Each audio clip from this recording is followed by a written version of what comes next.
Hello, everybody. Welcome back for another video. Hope you're all doing well. Hope you're all doing fantastic and that you're all having a great day. For those of you looking for a way to safely secure your crypto, there are links in the description below. And without any further ado, oh boy, let's jump right into it. So, listen, I mean, if this is getting completely out of hand. I want everyone, and I mean, answer me as honestly, as brutally honestly as humanly possible. Do you think that you have as much crypto as you want? Do you think you have as much crypto as you need or would like to have? Where do you think, answer me, where do you think the cryptocurrency space is going in the next 10 to 15 years? I have a fairly, and I mean it is basically nearly down to a mathematical science as to where this is going to go. We had a very weird summertime. I know it's technically still summer until the 21st, but you understand what I'm saying, like the hot months, the hot times, where it was basically an elevated level of what we have normally seen over the last couple of years. For those of you who are simply unaware of what I'm talking about, no matter what the prices are within the cryptocurrency space, who is always buying? Who? It's always the same answer. Same answer over and over. It's rich people. The thing that really gets me, and I mean, I dare even say grinds my gears, is the same people who are selling are always the same people who are selling. If you noticed over the course of the summer, and I mean, let's go back until like April, maybe May, end of May, until the end of August, we had a really weird downward sideways kind of pattern that was happening within prices within the cryptocurrency space, and I'll hone it in on Bitcoin, and you'll see exactly why. I will preface, I don't know, this by saying we just had news, and this is okay. We just had news 2 or 3 months ago that 91% of all Bitcoin is held by whales. Do you know why? It's basically because whenever prices drop, they buy. Whenever prices go higher, they still buy.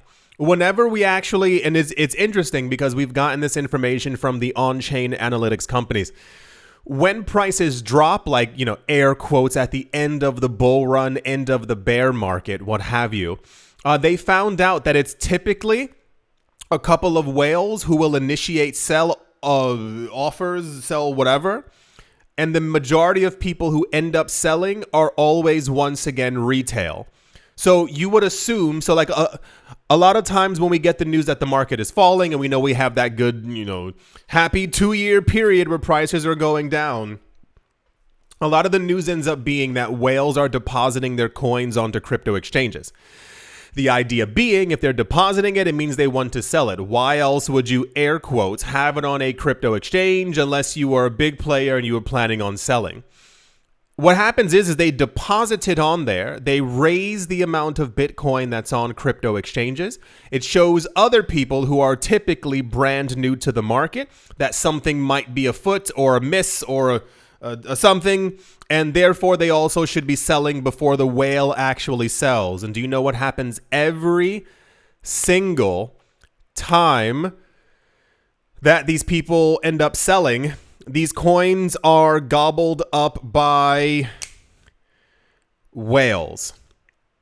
This is, I do not think that this is going to be any kind of a learning experience for a lot of people. I think the annoyance and I dare use the word pain and anger are going to come about 10 to 15 years in the future. That's why I was asking you for that time frame.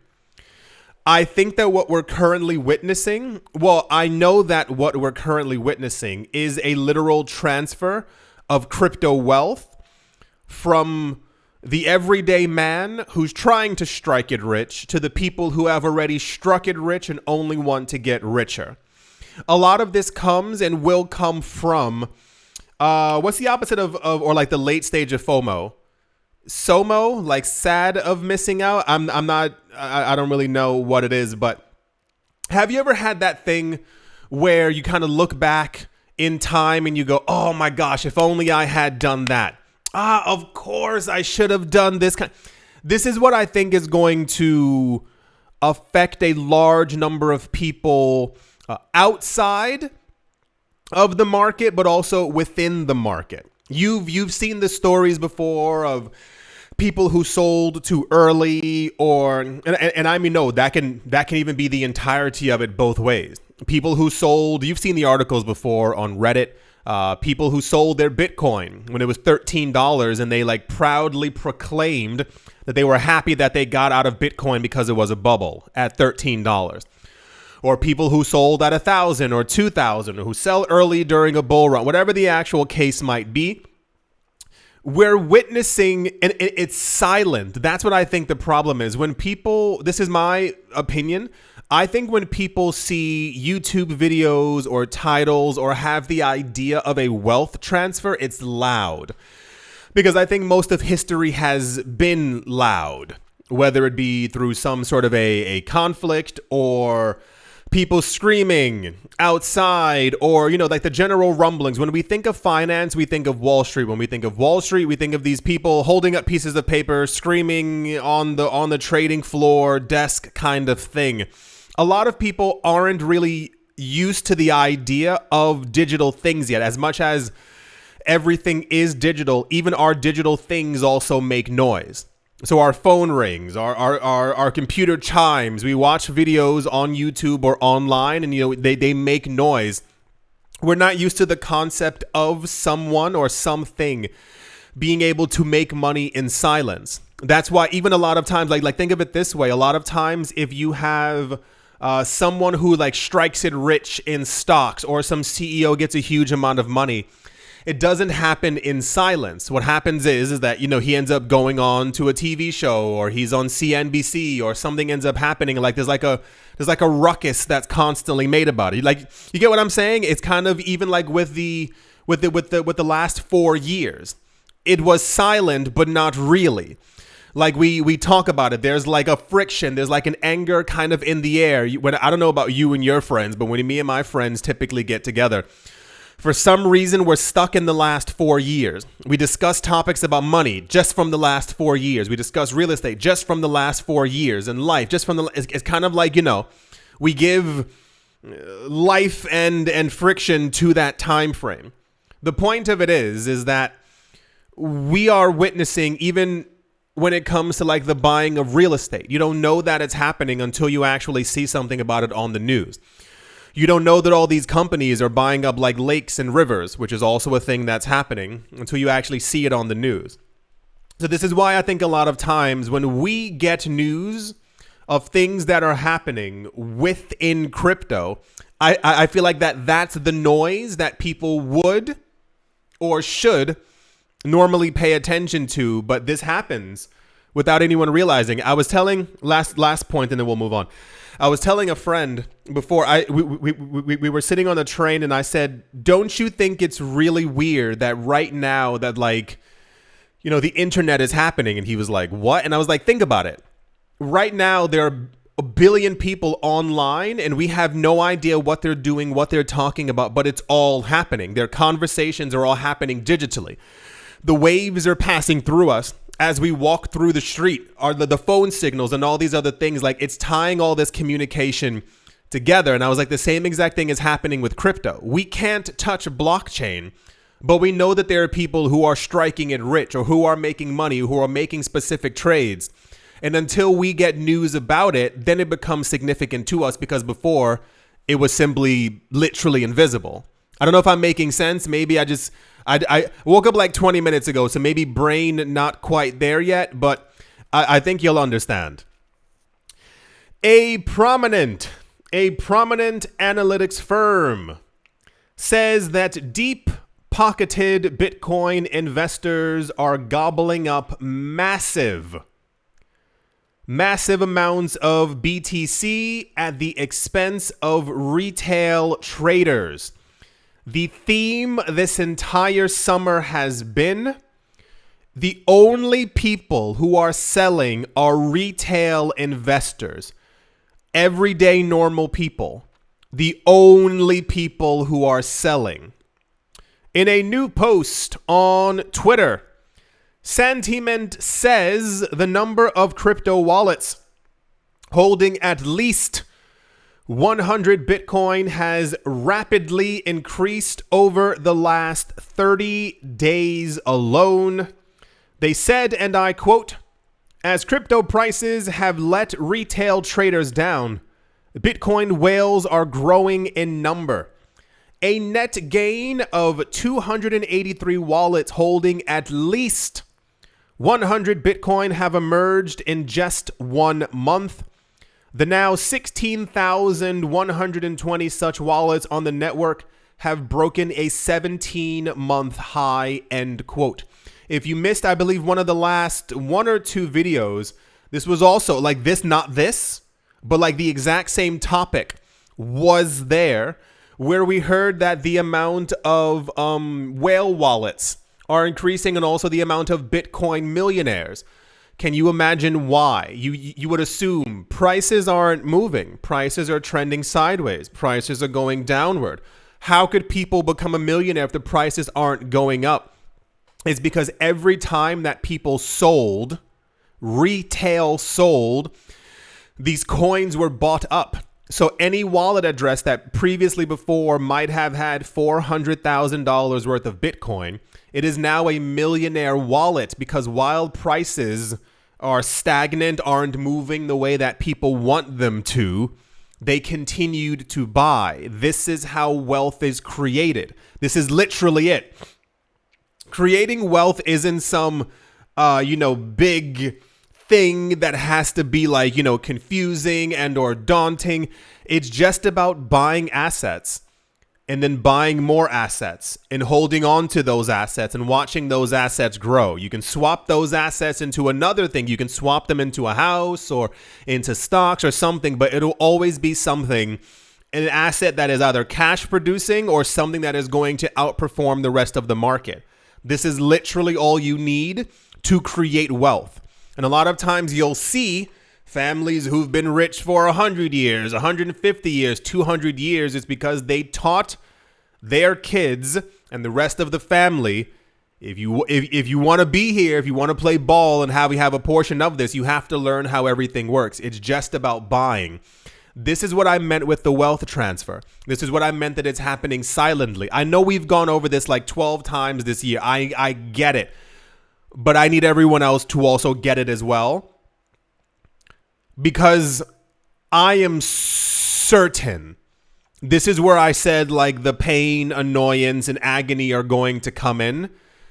There are going to be a lot of people in the future.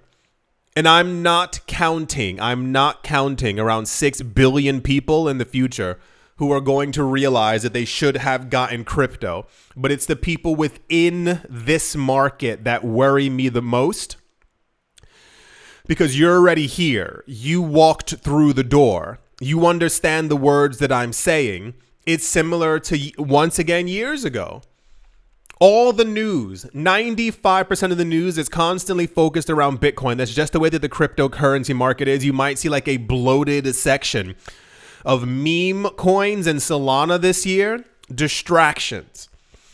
And I had tons of people tell me in comments and other places and yada yada online, they were like, I don't own any Bitcoin. I have no Satoshis. And I'm like, that's impossible. You watch my channel every day. You know what the news is constantly about. How have you made sure that you avoided everything that's actually happening and taking place? I mean, Bitcoin's at like $1,200 and people are like, whatever. Bitcoin's at 20,000, 15,000. People, it's just the same kind of really weird loop. I think, as I said, and I think I said this before the Bitcoin ETFs even arrived, and I mean sometime early January, we are going to see these people, and I mean a handful of rich people who are going to own 99% of all Bitcoin. That's why I think when you hear these numbers, listen, when you hear these numbers that you only, to be in the top 1% of Bitcoin holders, you only need a fourth of a coin. Didn't that seem crazy to anyone else? That means if you are holding a fourth of a coin, you are ahead of billions of people. Imagine if someone told you all you needed to be in the top 1% of wealthy people on the planet was to hold a quarter, 25 cents. Your mind would go because you would be trying to buy as much quarters as you possibly could. That number is only decreasing. For those of you who don't know, there was information before on how much I did a thing on it, on how much XRP you need to be part of the top 1%. And the issue is that number continuously goes down for how much you actually need as more XRP is being gobbled up by whales. It's the same exact thing for Bitcoin. The number actually decreased. Like we don't have any exact numbers anymore for how much Bitcoin you need to be in the top 1%. The closest number that we've got is now 0.25, and that's an update from 0.28. And that's because all of it is gone. This literally means that 0.01 Bitcoin is like you're on the mountain and everyone else is down below you. A quarter of a Bitcoin and you are the top 1%.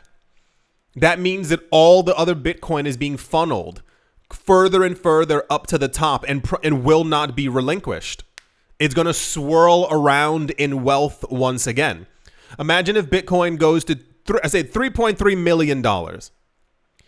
The people who have that Bitcoin and have held on to that Bitcoin for a long time, they're not going to be normally buying frivolous things. If they decide to spend any of their Bitcoin, they're going to be buying houses and villas and land and other like income producing assets. And then you go, well, they've sold off those coins.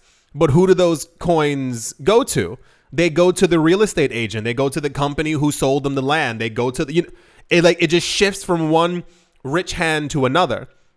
That's why the economy is currently the way that it is and why you are constantly told to consume more.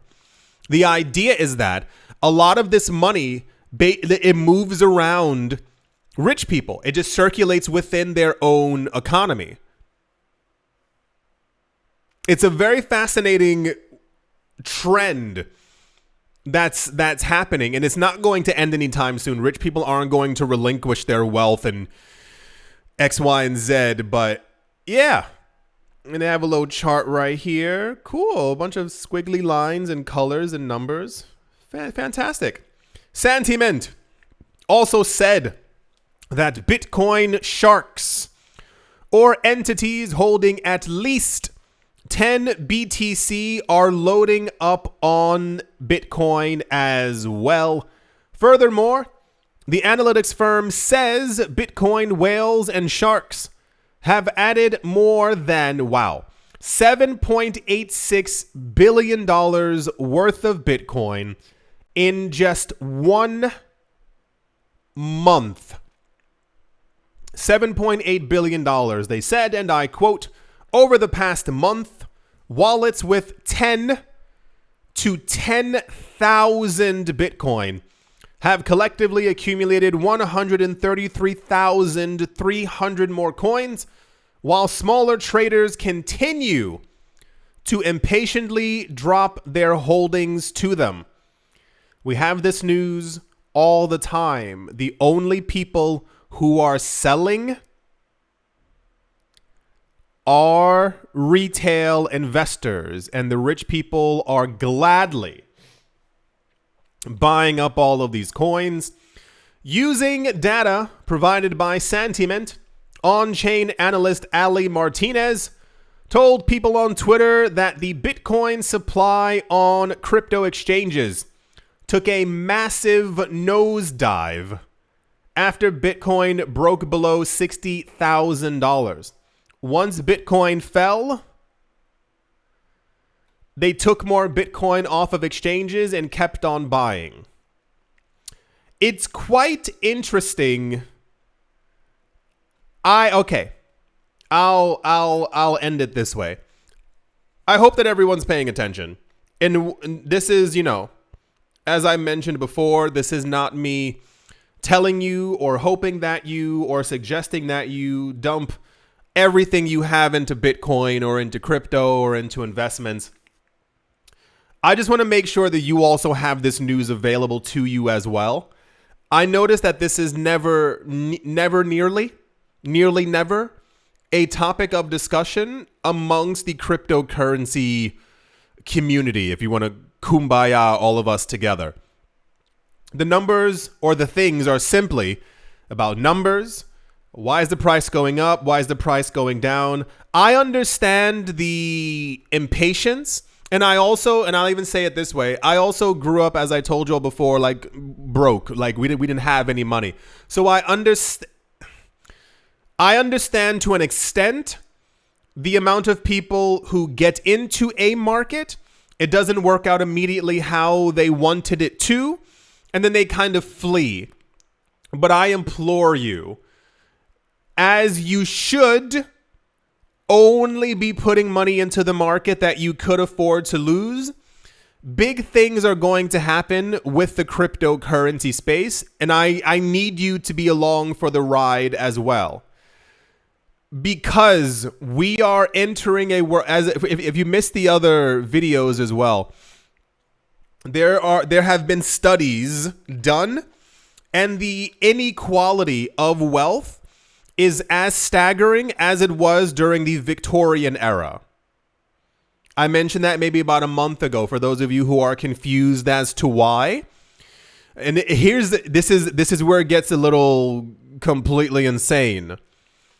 Let's say you decide to go to the movies. You go to the movies, and then before that you have dinner. Dinner and a movie. Everyone with me? During that dinner, you're sitting in a restaurant with a bunch of other people. Let's say there's someone who's sitting at like a table kind of across from you. You can see them, but you don't really you don't know this person. You both order the same thing at the restaurant. You both order the same thing to drink at the restaurant. You both have the same general experience at the restaurant. Your bill comes out to around $50, $60. Not the cheapest, but also not the most expensive. You decide to do it. It's Friday. You want to have fun. After that, you go to the movies, and when you go to the movies, I didn't realize that movie tickets were like $300 now. I was flabbergasted. I recently went to the movies, and it was like $22, and I was like, for what? What are you gonna rub my feet? What's the experience that I'm getting here? Let's say you both go to the movies. You and that same exact person who you saw in the restaurant, and you go get a jumbo-sized popcorn. You look over, they're getting the same exact jumbo-sized popcorn. You decide to get a gigantic mega soda thing. They also get a mega soda as well. You both are sitting in the same exact cinema, which means you both, have the same exact tickets, what have you. What you don't realize is that one of you is around $185,000 in debt, and the other one is worth around $23 million. We are, society-wise, now allowed to actually interact with rich people. That wasn't a thing around 150, 200 years ago. For those of you who don't know history, there was a there are still countries that basically still do this. But there was how you can go into the same supermarket and kind of walk around the same, you can even dress the same if you want. But the problem is that the amount of debt that people have now has swung them into the opposite direction, because no longer are you broke. Broke means zero. Like, I have nothing. I am broke. The level beneath that, inside the cavern, is debt. And it goes deeper and deeper and deeper. Like, you can dig yourself as much as you'd like to, because there are people who are like $180 million in debt. You can keep going lower. You can exist together. You can even maybe live in the exact same neighborhood in a house that looks similar. But the difference in actual wealth and wealth accumulation is so staggering now that we've literally, like, we are nearing the point. It's not of no return. It is like of something we've never actually seen before.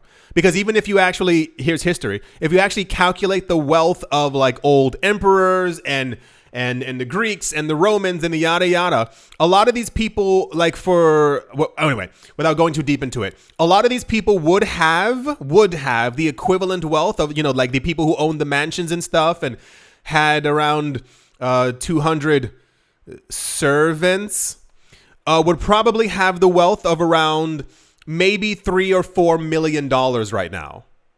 But back then, when resources were extremely scarce 2,000 years ago, like they literally were at the top of the pyramid. So when you have people who are worth billions and millions and hundreds of millions, and you have people who have jack diddly squat, and then they take out a shovel and keep going lower and lower and lower, that's the level of inequality where we currently are. And this is only going to continue growing. I watch so many documentaries on these things and talking about like taxing rich people and how do we find, some kind of balance. And it's not even, there is no balance, but the general idea is that these people basically understand you just buy and you hold. You buy a home and you hold on to it. You don't fix her up and then you flip it and swap it. Like it's literally just about accumulating assets that produce money or that will outperform other assets within the market. You make more money. You keep flipping forward over and over and over while everyone is literally walking or skipping backwards. It's very fascinating to think about. And this is why I said before, like this is happening silently. This is all taking place right under your nose without you even realizing it. And it's happening more and more all the time. Every single time. This year, that anyone has sold, it's just been retail. We had news sometime, I want to say June. The amount of Bitcoin on crypto exchanges, it moved up a smidge, a literal smidge. And it made really big news because people were like, oh, the whales are going to sell. And it's like, nope. Once again, they put their Bitcoin and Ether onto exchanges and retail began to sell. And those coins went into other wallets. Like, remember, we had days where there were so many new wallets being created. And then all of a sudden, those coins once again got taken off of the crypto exchanges. So like the amount of Bitcoin collapsed even further on exchanges. And it's like, yeah, it's insane to see. I don't know. I have a good idea, but I don't really know like where everything is headed. Logically, I'll say it this way. A lot of you have been with me for a while, a good while. That's why I ranted about a month ago in a video. If you've been with me for that long, you should know the game plan at this point. By the time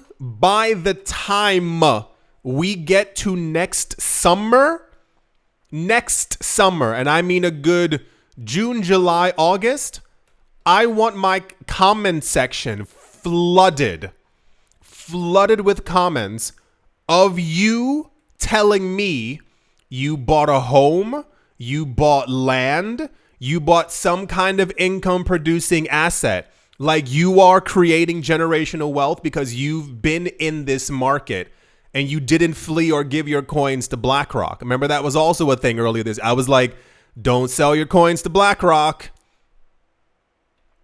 Yeah, it's really like, I'm telling you, I by next summer, I want everyone telling me that you made it.